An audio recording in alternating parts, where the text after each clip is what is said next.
600 years have passed since that great battle.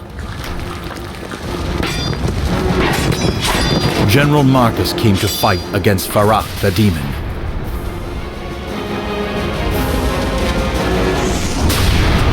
The demon that was devouring the world of Illis.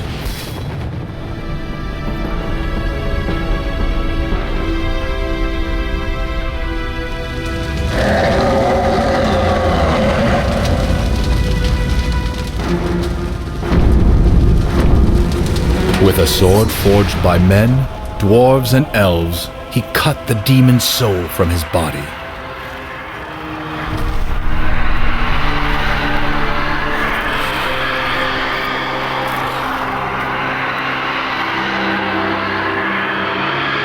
It cost him his life, but Marcus brought an end to the devastating war.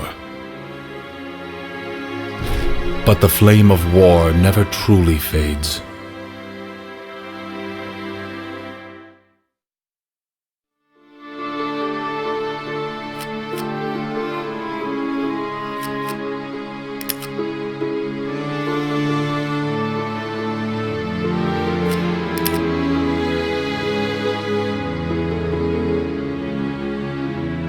Now you will see an example showing the basic interface elements. If you are acquainted with the interface, you can skip this example by pressing the Escape key and move on to other tasks in this tutorial mission.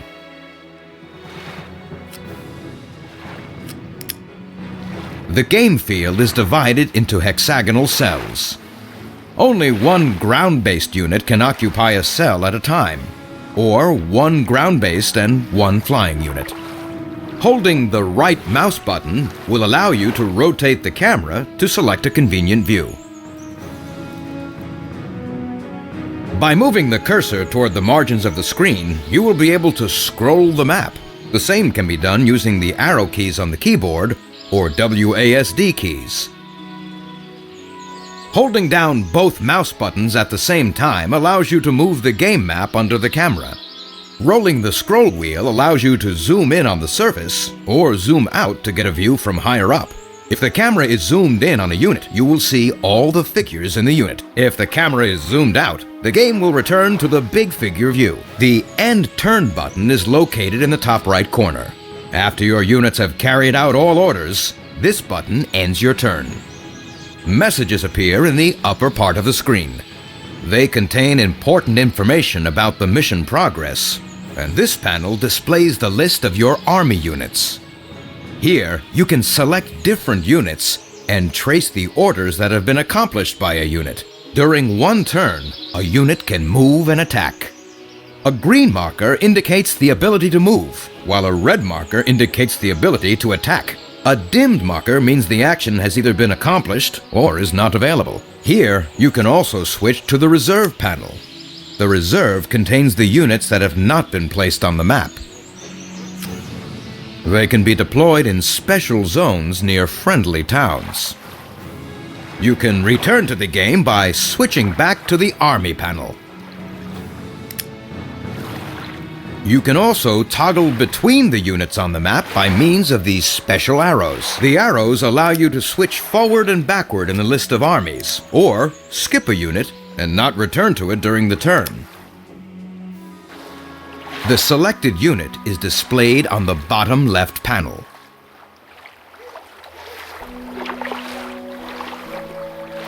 Here you can see its name, its current experience level, and the number of those alive and those wounded in the unit.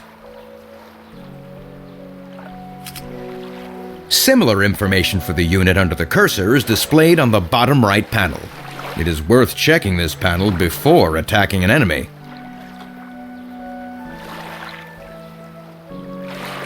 There are additional control buttons under the Army panel.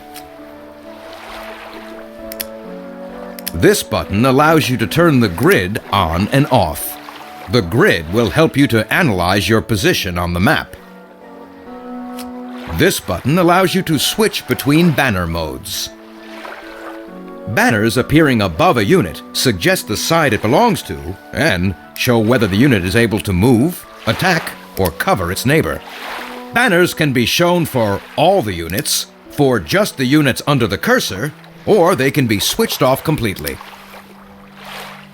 This button enables you to switch camera modes and height without rolling the scroll wheel.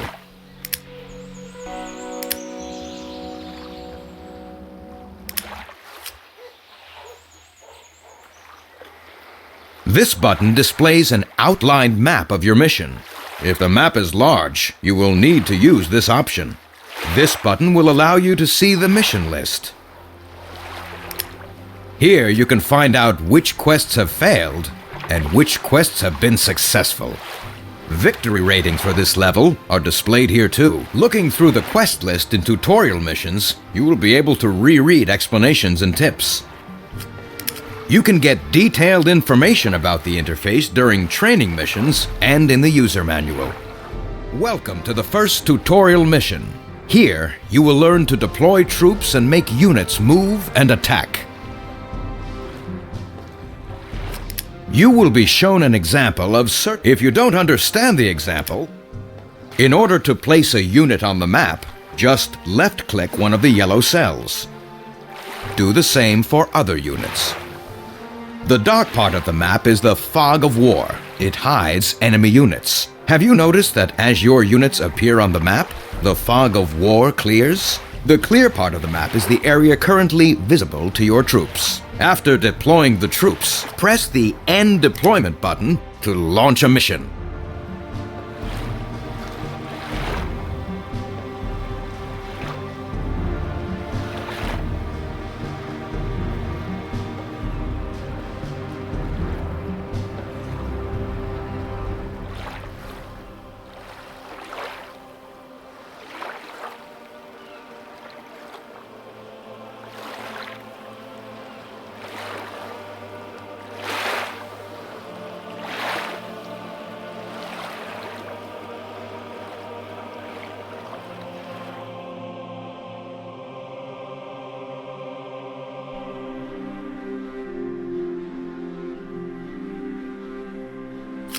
In order to attack an enemy, you should first approach them. Get close to the enemy's unit and attack. Tip: left-click to give an order to move and attack. If you didn't defeat your enemy within one turn, press the End Turn button and attack again.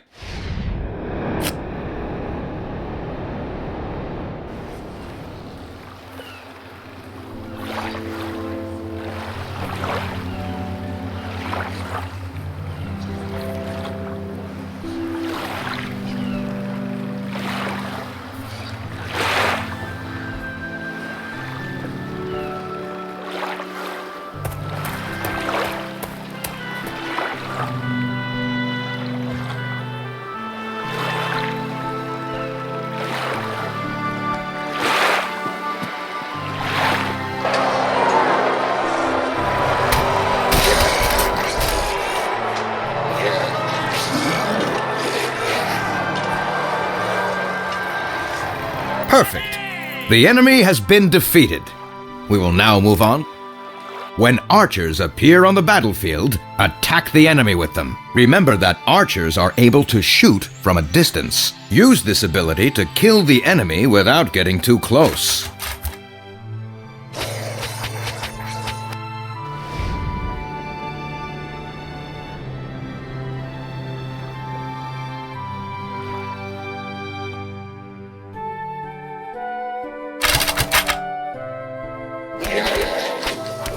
That's great! You have done away with this enemy too!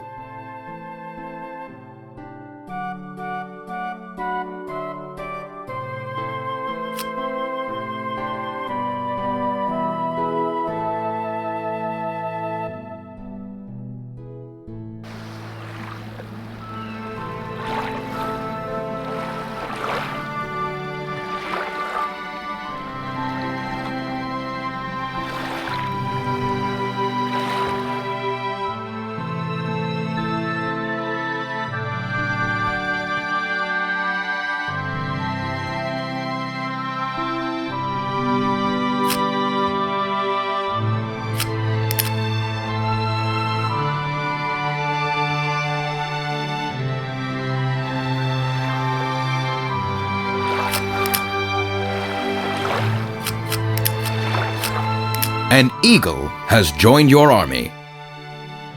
Destroy the enemy in an air attack. Notice that flying hunters only attack the targets that are below them.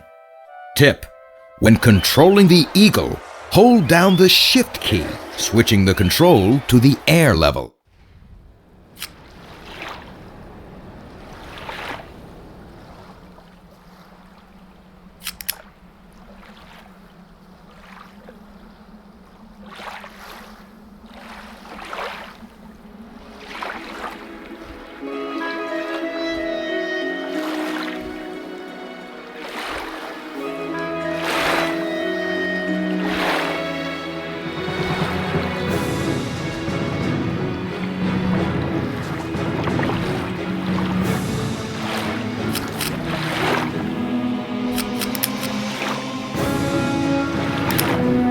Congratulations! You have completed the first tutorial mission.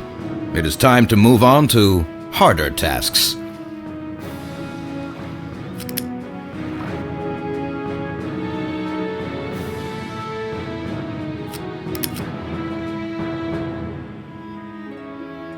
Let's start the second tutorial mission. You will learn how to It is time to learn how to capture fortresses. This is not as simple as it looks. Remember, any units stationed in a town get a bonus to their defense level. Even weak goblins can be a serious threat if they stay behind the walls. Even so, you should be able to knock them out of the fortress.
You have succeeded in getting the enemy out of their vantage point.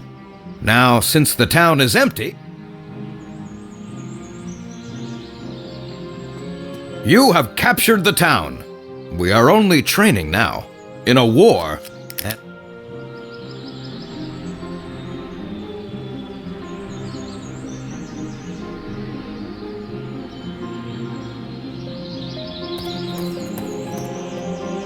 a unit that has suffered losses in a battle can be healed.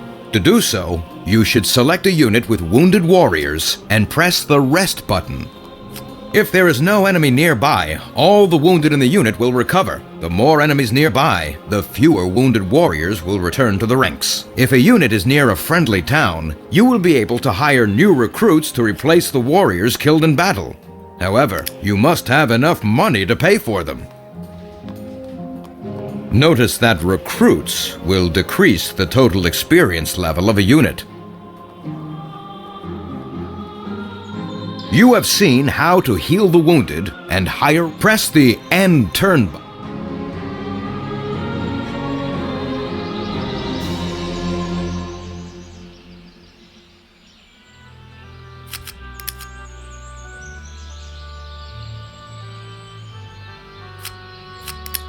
An enemy controls a zone around him. Therefore, a common unit cannot pass the enemy without halting. Only scouts with the special ability of segmented movement can do that. Such units can spend their movement points gradually, rather than all at once. Notice how the scouts move through the key points, ignoring the orc's control zone.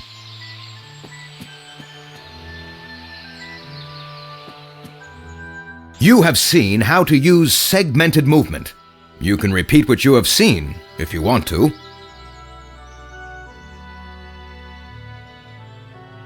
Press the End Turn button to see the next example and get a new task.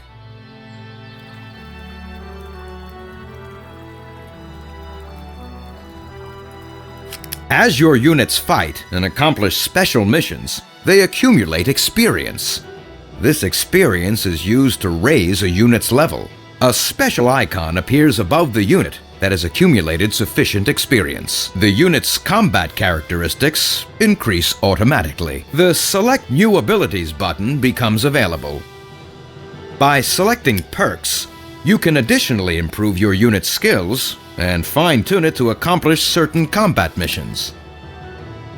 You have seen how to raise an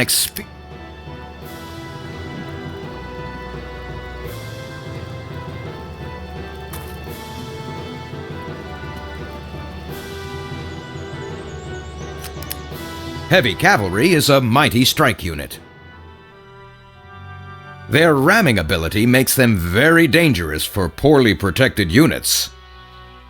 Cavalry can be used. You have learned about knights and press the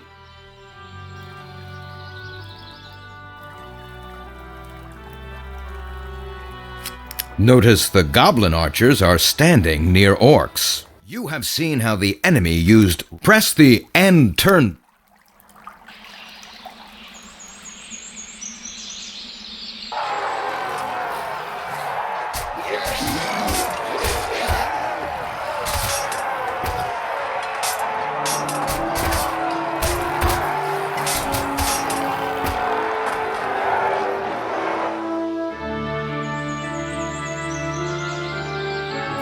A wizard can cast his spells from any distance. I've learned about magic and its application.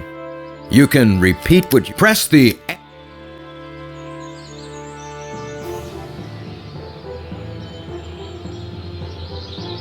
With the money received, you can have seen how to purchase troops and put them. Press the